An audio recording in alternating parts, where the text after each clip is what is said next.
सत्य को नारायण के रूप में पूजना ही सत्यनारायण की पूजा है। इसका दूसरा अर्थ यह है कि संसार में एकमात्र नारायण ही सत्य है, बाकी सब माया है। सत्य में ही सारा जगत समाया हुआ है। सत्य के सहारे ही शेष भगवान पृथ्वी को धारण करते हैं।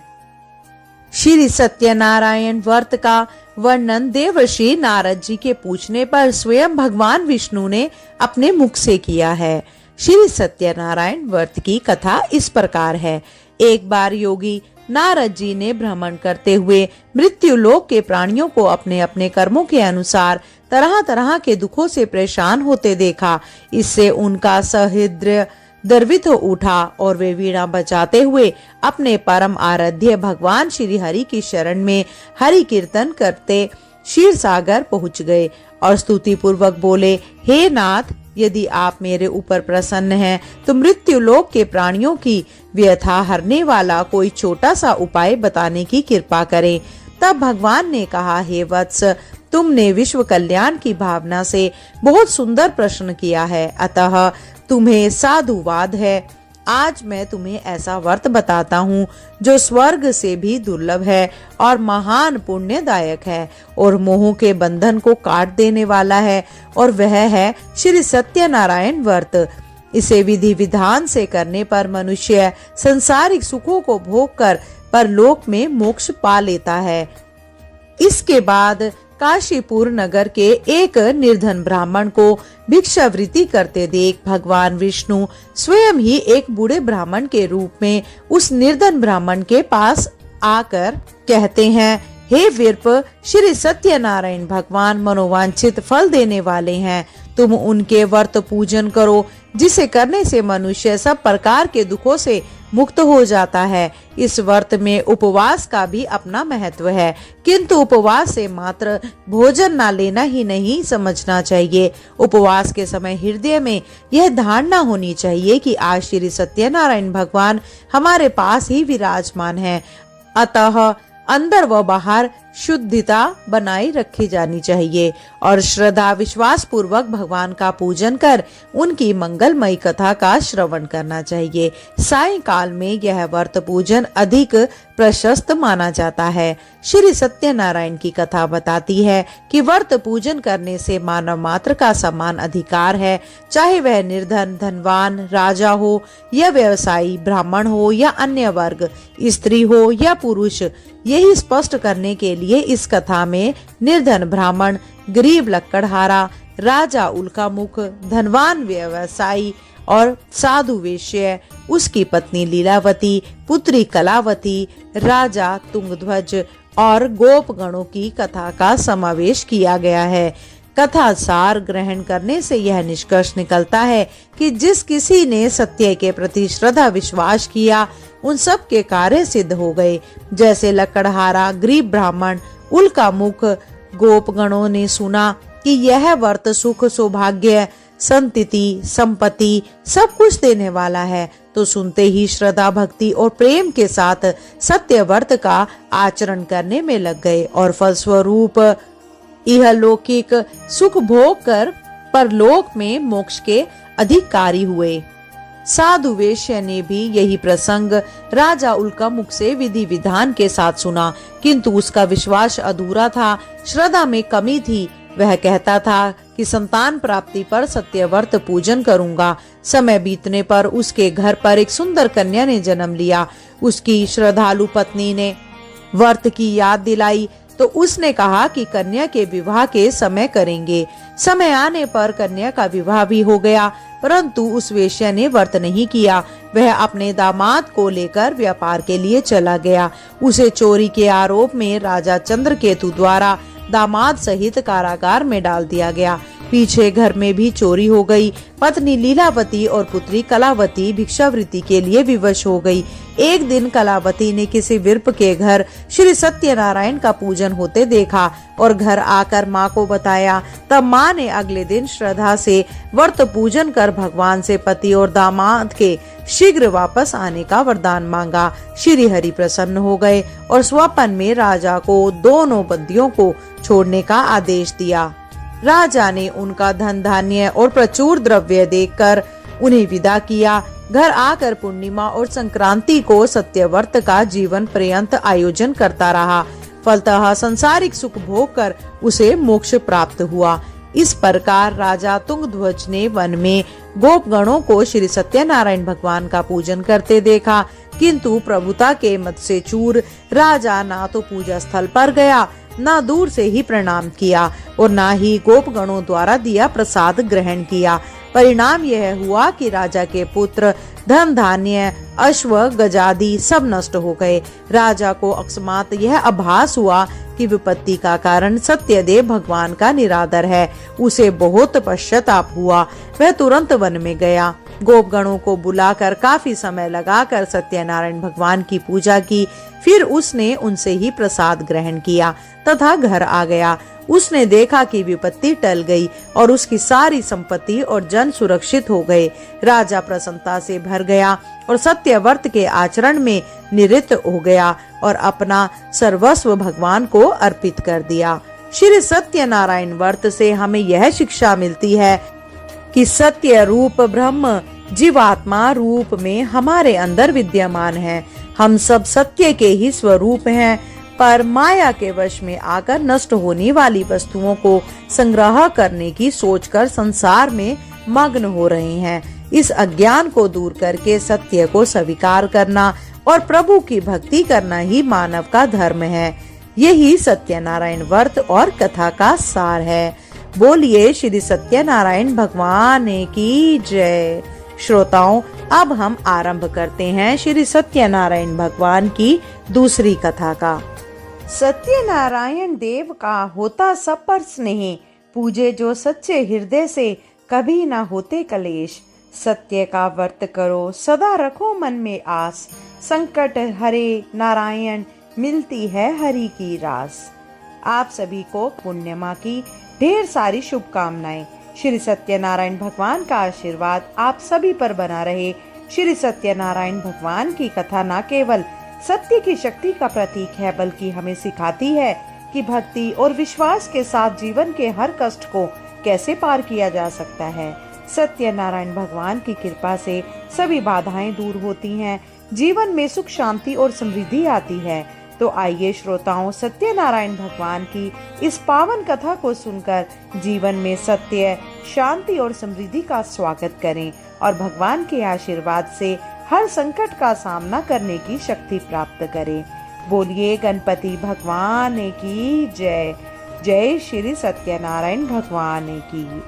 आज मैं आपको सुना रही हूँ पूर्णिमा की बड़ी ही दुर्लभ कथा। इस कथा का पूरा सुनने से भगवान श्री लक्ष्मी नारायण जी अत्यंत प्रसन्न होते हैं और सभी मनोकामनाएं पूर्ण करते हैं। तो आप लोग बड़ी श्रद्धा और प्रसन्न चित्त मन से इन कथाओं को पूरा अवश्य सुनिएगा। पूर्णिमा के शुभ अवसर पर घरों में श्री सत्यनारायण भगवान की कथा का पाठ या श्रवण किया जाता है। ऐसी मान्यता है कि पूर्णिमा का दिन श्री सत्यनारायण भगवान की कथा सुनने के लिए सबसे शुभ दिनों में से एक होता है। तो आज की इस वीडियो में आप सभी भक्तगण सुनेंगे श्री सत्यनारायण भगवान की संपूर्ण कथा। तो आइए भगवान श्री लक्ष्मी नारायण जी के चरणों का ध्यान करते हुए आज माह की पूर्णिमा के दिन बड़ी ही श्रद्धा और प्रसन्न चित्त मन से श्री सत्यनारायण भगवान की कथा को सुनते हैं। किंतु एक बात का विशेष ध्यान रखिएगा कि इस कथा को पूरा अवश्य सुनिएगा, क्योंकि सत्यनारायण भगवान की कथा को आधा अधूरा सुनने से हमें शुभ फल की प्राप्ति नहीं होती है। सनातन धर्म से शायद ही कोई ऐसा व्यक्ति होगा जिसने श्री सत्यनारायण भगवान की कथा का नाम ना सुना हो। इस कथा को सुनने का फल हजारों साल तक किए गए यज्ञ के बराबर माना जाता है। शास्त्रों के अनुसार ऐसा माना गया है कि इस कथा को सुनने वाले व्यक्ति अगर व्रत रखता है तो उसके जीवन के दुखों को भगवान श्री हरि विष्णु स्वयं ही हरण कर लेते हैं। स्कंद पुराण के अनुसार भगवान सत्यनारायण श्री हरि विष्णु का ही दूसरा रूप है। स्कंद पुराण के अनुसार भगवान सत्यनारायण श्री हरि विष्णु का ही दूसरा रूप है। इस कथा की महिमा को भगवान श्री सत्यनारायण ने अपने मुख से देवर्षि नारद को बतलाया है। पूर्णिमा के दिन इस कथा को सुनने का विशेष महत्व है। कलयुग में इस व्रत कथा को सुनना बहुत पुण्य प्रदान करने वाला माना गया है। तो हमारी आपसे विनम्र विनती है कि इस कथा को पूरा अवश्य सुनिएगा। जो लोग पूर्णिमा के दिन श्री सत्यनारायण भगवान की कथा नहीं सुन पाते हैं, वे कम से कम भगवान श्री सत्यनारायण का मन में ध्यान कर लें, इससे विशेष लाभ होता है। पुराणों में ऐसा भी बतलाया गया है कि जिस स्थान पर श्री सत्यनारायण भगवान की पूजा होती है, वहाँ गौरी गणेश नवग्रह और समस्त दिक्पाल आ जाते हैं। इस कथा के प्रभाव से खुशहाल जीवन, दाम्पत्य सुख, मन चाहे वर वधू, संतान, स्वास्थ्य जैसी समस्त मनोकामनाओं की पूर्ति होती है। अगर पैसों से जुड़ी कोई समस्या है तो यह कथा किसी संजीवनी से कम नहीं है। प्रिय श्रोताओं, जब भी मौका मिले भगवान श्री सत्यनारायण की कथा अवश्य सुने और सुनाएं। आइए भगवान श्री लक्ष्मी नारायण जी के चरणों का ध्यान करते हुए इस कथा को सुनते हैं।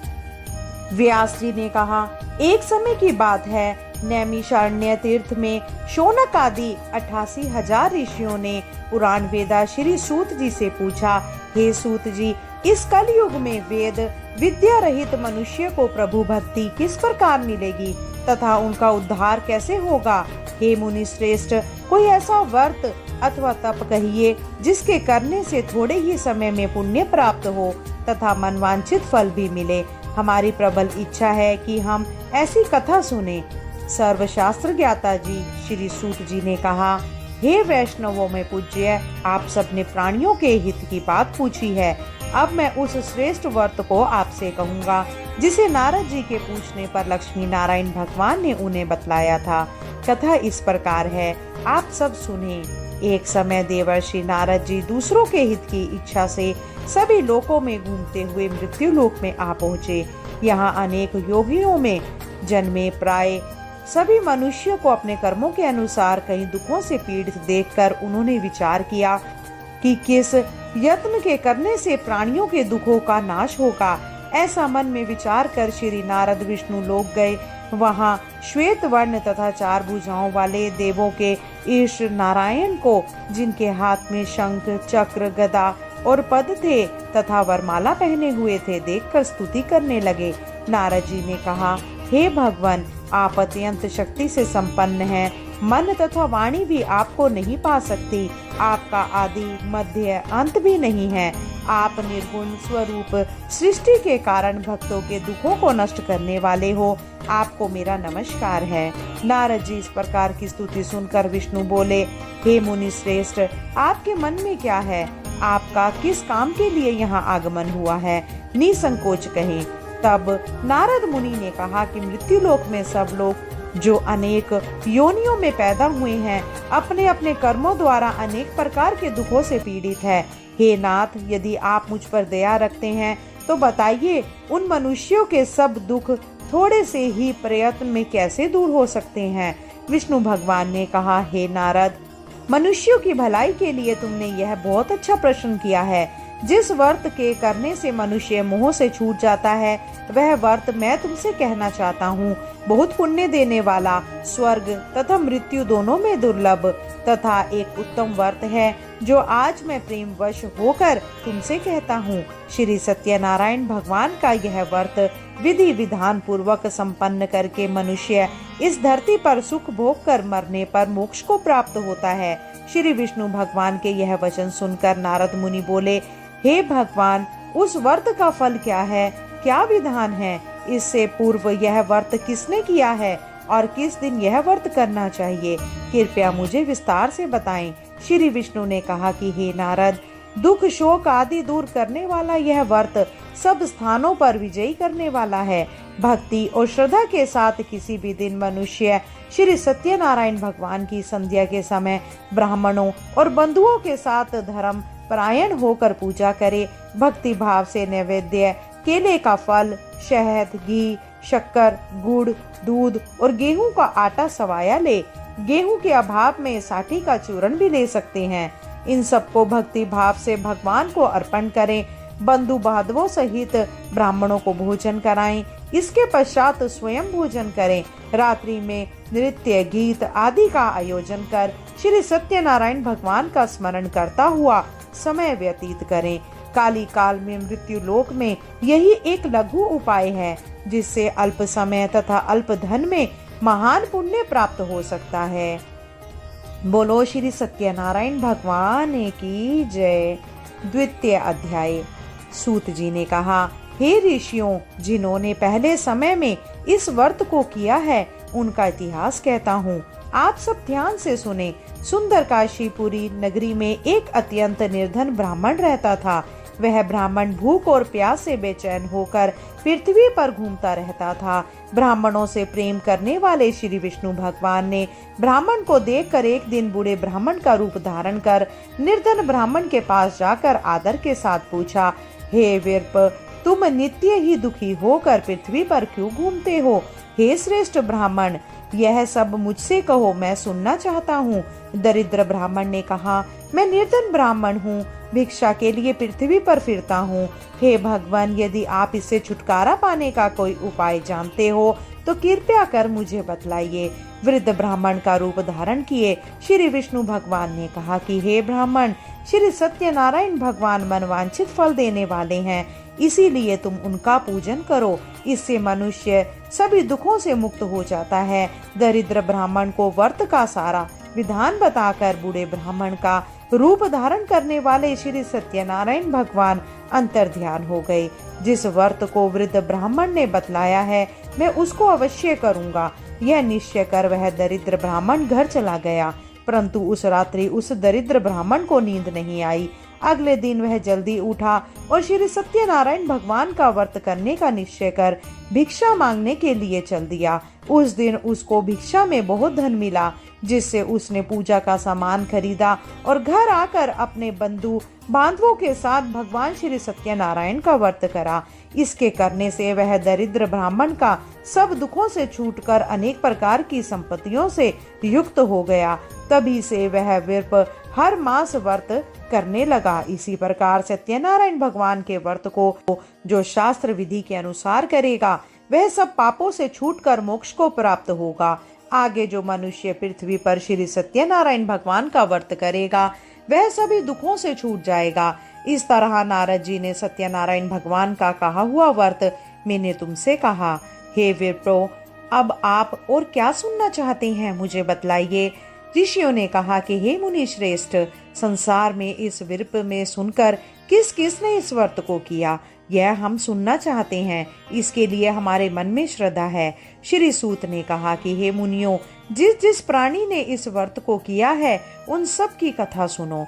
एक समय वह ब्राह्मण धन और ऐश्वर्य के अनुसार बंधु बांधवों के साथ अपने घर पर व्रत कर रहा था।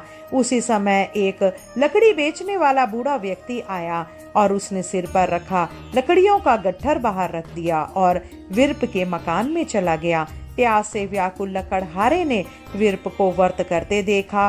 वह प्यास को भूल गया।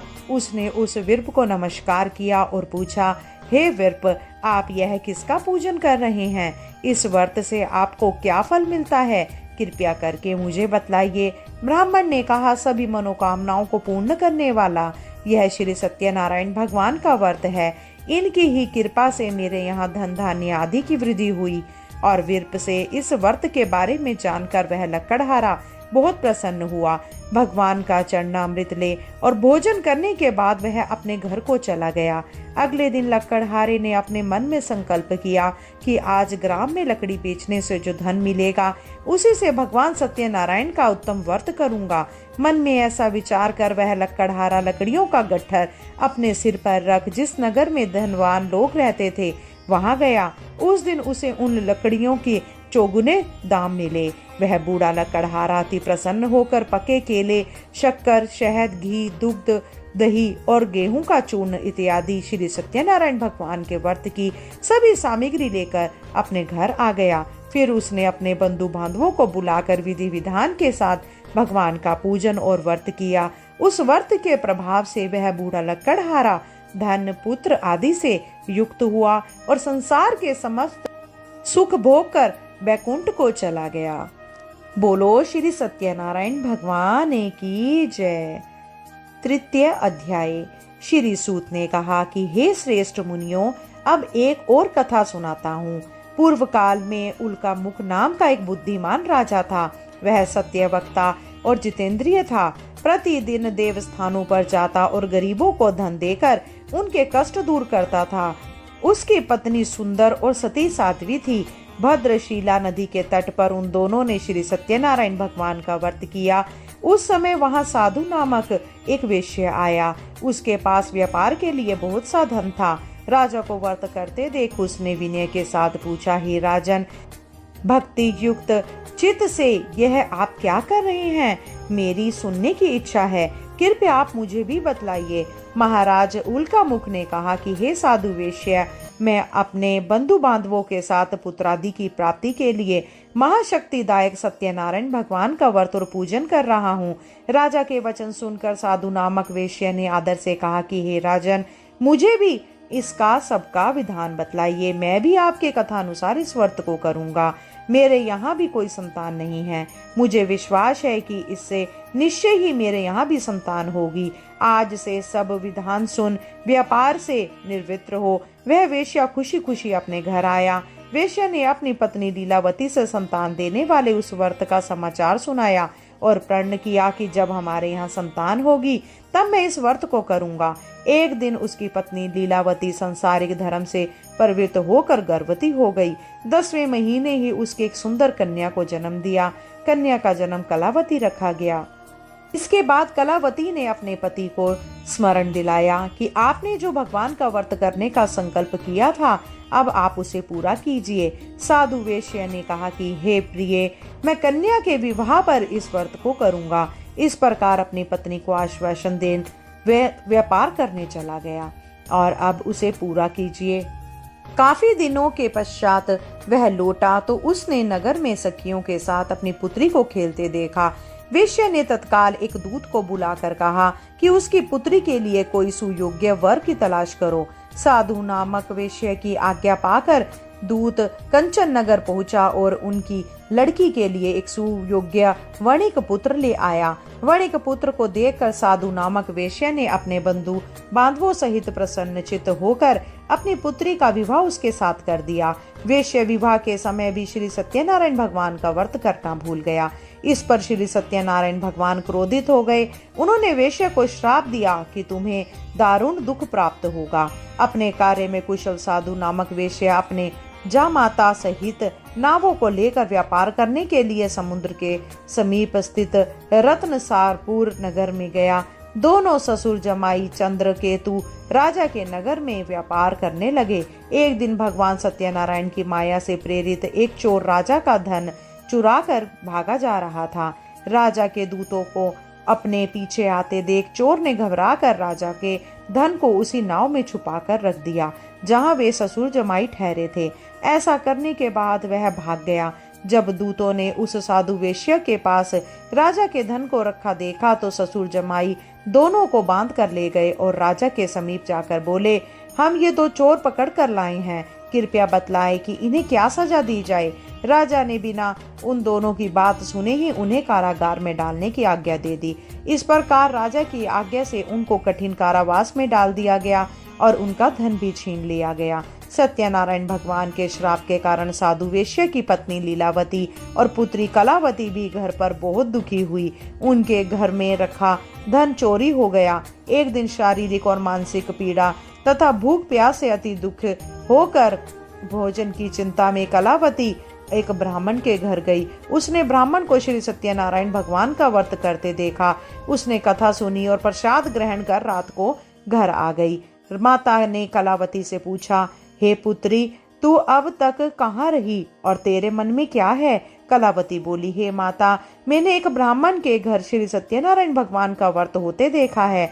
कलावती के वचन सुनकर लीलावती ने सत्यनारायण भगवान के पूजन की तैयारी करी। उसने परिवार और बंधुओं सहित श्री सत्यनारायण भगवान का पूजन और व्रत किया और वर मांगा कि मेरे पति और दामाद शीघ्र ही घर वापस लौट आएं। साथ ही भगवान से प्रार्थना की कि हम सबका अपराध क्षमा करो। श्री सत्यनारायण भगवान इस व्रत से संतुष्ट हो गए। उन्होंने राजा चंद्रकेतु को स्वप्न में दर्शन देकर कहा, हे राजन, जिन दोनों वेश्यों को तुमने बंदी बनाकर रखा है वे निर्दोष हैं, उन्हें प्रातः ही छोड़ दो, अन्यथा मैं तेरा धन, राज्य, पुत्र आदि सब नष्ट कर दूंगा। राजा से ऐसे वचन सुनकर भगवान अंतर्ध्यान हो गए और प्रातःकाल राजा चंद्रकेतु ने सभा में सबको अपना स्वप्न सुनाया और सैनिकों को आज्ञा दी कि दोनों वणिक पुत्रों को कैद से मुक्त कर सभा में लाया जाए। दोनों ने आते ही राजा को प्रणाम किया। राजा ने उनसे कहा कि हे महानुभावों, तुम्हें भावी वश ऐसा कठिन दुख प्राप्त हुआ है, अब तुम्हें कोई भय नहीं, तुम मुक्त हो। ऐसा कहकर राजा ने उनको नए नए वस्त्र आभूषण पहनवाए और उनका जितना भी धन लिया था उससे दोगुना लौटाकर आदर से विदा किया। दोनों वेश्या अपने घर को चले गए। बोलिए श्री हरि विष्णु नारायण भगवान की जय। चतुर्थ अध्याय। श्री सूत ने आगे कहा, वेश्या और उनके जमाई ने मंगलाचार करके यात्रा आरंभ करी और अपने नगर की ओर चल पड़े। उनके थोड़ी दूर आगे बढ़ने पर दंडी वेशधारी श्री सत्यनारायण भगवान ने उससे पूछा, हे साधु, तेरी नाव में क्या है? अभिमानी वणित हंसता हुआ बोला, हे दंडी, आप क्यों पूछते हैं? क्या धन लेने की इच्छा है? मेरी नाव में तो बेल और पत्ते भरे हैं। वेश्या का कठोर वचन सुनकर दंडी वेशधारी श्री सत्यनारायण भगवान ने कहा, तुम्हारा वचन सत्य हो। ऐसा कहकर वे वहां से कुछ दूर जाकर समुद्र के किनारे बैठ गए। दंडी महाराज के जाने के पश्चात वेश्या ने नित्य क्रिया से निवृत्त होने के बाद नाव को ऊंची उठती देखा और अचंभा किया और नाव में बेलपत्ते आदि देखकर मूर्छित हो जमीन पर गिर पड़ा। मूर्छा खुलने पर अत्यंत शोक प्रकट करने लगा। तब उसके जमाता ने कहा, आप शोक न करें, यह दंडी महाराज का श्राप है, अतः उनकी शरण में ही चलना चाहिए, तभी हमारी मनोकामना पूर्ण होगी। जमाता के वचन सुनकर वह साधु नामक वेश्य दंडी महाराज के पास पहुंचा और भक्ति भाव से प्रणाम करके बोला, मैंने जो आपसे असत्य वचन कहे थे उसके लिए मुझे क्षमा करें। ऐसा कहकर वेश्या रोने लगा। तब दंडी भगवान बोले, हे वणिक पुत्र, मेरी आज्ञा से तुझे बार बार दुख प्राप्त हुआ है, तू मेरी पूजा से विमुख हुआ है। साधु नामक वेश्या ने कहा कि हे भगवान, आपकी माया से ब्रह्मा आदि देवता भी आपके रूप को नहीं जान पाते, तब मैं अज्ञानी भला कैसे जान सकता हूँ? आप प्रसन्न होइए, मैं अपनी सामर्थ्य के अनुसार आपकी पूजा करूँगा। मेरी रक्षा करो और पहले के समान मेरी नौका को धन से पूर्ण कर दो। उसके भक्ति युक्त वचन सुनकर श्री सत्यनारायण भगवान प्रसन्न हो गए और उसकी इच्छा अनुसार वर देकर अंतर्ध्यान हो गए। तब ससुर और जमाता दोनों ने नाव पर आकर देखा कि नाव धन से परिपूर्ण है। फिर वह भगवान सत्यनारायण का पूजन कर जमाता सहित अपने नगर को चला। जब वह अपने नगर के निकट पहुंचा तब उसने एक दूत को अपने घर भेजा। दूत ने साधु नामक वेश्या के घर जाकर उसकी पत्नी को नमस्कार किया और कहा, आपके पति अपने दामाद सहित इस नगर के समीप आ गए हैं। लीलावती और उसकी कन्या कलावती उस समय भगवान का पूजन ही कर रही थी। दूत का वचन सुनकर साधु की पत्नी ने बड़े हर्ष के साथ सत्यदेव का पूजन पूर्ण किया और अपनी पुत्री से कहा कि मैं अपने पति के दर्शन को चाहती हूँ, तू कार्य पूर्ण कर शीघ्र आ जाना। परंतु कलावती पूजन और प्रसाद छोड़कर अपने पति के दर्शन के लिए चली गई। प्रसाद की अवज्ञा के कारण सत्यदेव रुष्ट हो गए। फलस्वरूप उन्होंने उसके पति को नाव सहित पानी में डुबो दिया। कलावती अपने पति को ना देख रो पड़ती हुई जमीन पर गिर पड़ी। नौका को डूबा हुआ देख, कन्या को रोती हुई देख साधु नामक वेश्या दुख से बोला, हे प्रभु, मुझसे या मेरे परिवार से ऐसी कौन सी भूल हुई है, उसे क्षमा करो। उसके दीन वचन सुनकर सत्यदेव भगवान प्रसन्न हो गए। आकाशवाणी हुई, हे वेश्या, तेरी कन्या मेरा प्रसाद छोड़कर आई है, इसीलिए इसका पति अदृश्य हुआ है। यदि वह घर जाकर प्रसाद खाकर लौटे तो इसका पति अवश्य मिलेगा। आकाशवाणी सुनकर कलावती ने घर पहुंचकर प्रसाद खाया और फिर आकर अपने पति के दर्शन किए। तत्पश्चात साधु वेश्या ने वहीं बंधु बांधवों सहित सत्यदेव का विधि पूर्वक पूजन किया। वह इस लोक का सुख भोग कर अंत में स्वर्ग लोक को गया। बोलो श्री सत्यनारायण भगवान की जय। पंचम अध्याय। श्री सूत जी ने आगे कहा, हे ऋषियों, मैं एक और कथा कहता हूँ, उसे भी सुनो। प्रजा पालन में लीन तुंगध्वज नाम का एक राजा था। उसने भगवान सत्यदेव का प्रसाद त्याग कर बहुत दुख पाया। एक समय राजा वन में वन्य पशुओं को मारकर बड़ के वृक्ष के नीचे आया। वहां उसने ग्वालों को भक्ति भाव से बंधु बांधवों सहित श्री सत्यनारायण का पूजन करते देखा, परंतु राजा देखकर भी अभिमानवश ना तो वहां गया और ना ही सत्यदेव भगवान को नमस्कार किया। जब ग्वालों ने भगवान का प्रसाद उनके सामने रखा तो वह प्रसाद त्याग कर अपने नगर को चला गया। नगर में पहुंचकर उसने देखा कि उसका सब कुछ नष्ट हो गया है। वह समझ गया कि यह सब भगवान सत्यदेव ने ही किया है। तब वह उसी स्थान पर वापस आया और ग्वालों के समीप गया और विधि पूर्वक पूजन कर प्रसाद खाया तो सत्यनारायण की कृपा से सब कुछ पहले के जैसा हो गया और दीर्घ काल तक सुख भोग कर मरने पर स्वर्ग लोक को चला गया। जो मनुष्य इस परम दुर्लभ व्रत को करेगा, श्री सत्यनारायण भगवान की कृपा से उसे धन धान्य की प्राप्ति होगी। निर्धन धनी और बंदी बंधन से मुक्त होकर निर्भय हो जाता है। संतानहीन को संतान प्राप्त होती है तथा सभी मनोरथ पूर्ण होकर अंत में वह बैकुंठ धाम को जाता है। जिन्होंने पहले इस व्रत को किया, अब उनके दूसरे जन्म की कथा भी सुनिए। शतानंद नामक ब्राह्मण ने सुदामा के रूप में जन्म लेकर श्री कृष्ण की भक्ति पर मोक्ष प्राप्त किया। उल्का मुख नाम के महाराज राजा दशरथ बने और श्री रंगनाथ का पूजन कर बैकुंठ को प्राप्त हुए। साधु नाम के वेश्य ने धर्मात्मा व सत्य प्रतिज्ञ राजा मोरध्वज बनकर अपनी देह को आरे से चीरकर दान करके मोक्ष को प्राप्त हुआ। महाराज तुंगध्वज स्वयंभू मनु हुए। उन्होंने बहुत से लोगों को भगवान की भक्ति में लीन कर मोक्ष प्राप्त किया। लकड़हारा भील अगले जन्म में गुह नामक निषाद राजा हुए, जिससे भगवान राम के चरणों की सेवा कर मोक्ष प्राप्त किया। बोलो श्री सत्यनारायण भगवान की जय। इस प्रकार से श्री सत्यनारायण व्रत कथा का 5वां अध्याय संपूर्ण होता है। बड़ी ही श्रद्धा और प्रेम से बोलिए श्री सत्यनारायण भगवान की जय। आइए अब श्री सत्यनारायण भगवान की आरती सुनते हैं। जय श्री लक्ष्मी रमणा स्वामी, जय लक्ष्मी रमणा सत्यनारायण स्वामी, सत्यनारायण स्वामी जने पातक हरेना।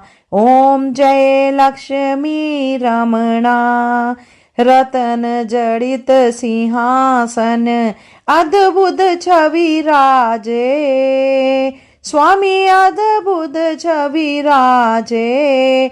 नाद करत निरंतर, नाद करत निरंतर घंटा ध्वनि बाजे। ओम जय लक्ष्मी रमणा प्रकट भये कली कारण, द्विज को दर्श दियो स्वामी, द्विज को दर्श दियो। बूढ़ा ब्राह्मण बने के, बूढ़ा ब्राह्मण बने के कंचन महल कियो। ओम जय लक्ष्मी रमणा दुर्बल भील कराल जिन पर कृपा करी, स्वामी जिन पर कृपा करी। चंद्रचूर्ण एक राजा, चंद्रचूर्ण एक राजा तिनकी विपत्ति हरी। ओम जय लक्ष्मी रमणा वैश्य मनोरथ पायो, शरदा तज दीनी, स्वामी शरदा तज दीनी। सो फल भोग्य प्रभु जी, सो फल भोग्य प्रभु जी फेर स्तुति कीनी। ओम जय लक्ष्मी रमणा भाव भक्ति के कारण छिन छिन रूप धरी। स्वामी छिन छिन रूप धरियो, शरदा धारण कीनी, शरदा धारण कीनी। जन को काज सरियो, ओम जय लक्ष्मी रमणा। ग्वाल बाल संग राजा, वन में भक्ति करी। स्वामी वन में भक्ति करी। मन वांछित फल दीना, मन वांछित फल दीना। दीन दयाल हरि, ओम जय लक्ष्मी रमणा। चढ़त प्रसाद सवाया, कदली फल मेवा। स्वामी कदली फल मेवा। धूप दीप तुलसी से, धूप दीप तुलसी से। राजी सतदेवा, ओम जय लक्ष्मी रमणा। श्री सत्यनारायण जी की आरती जो कोई नर गावे। स्वामी जो कोई जन गावे।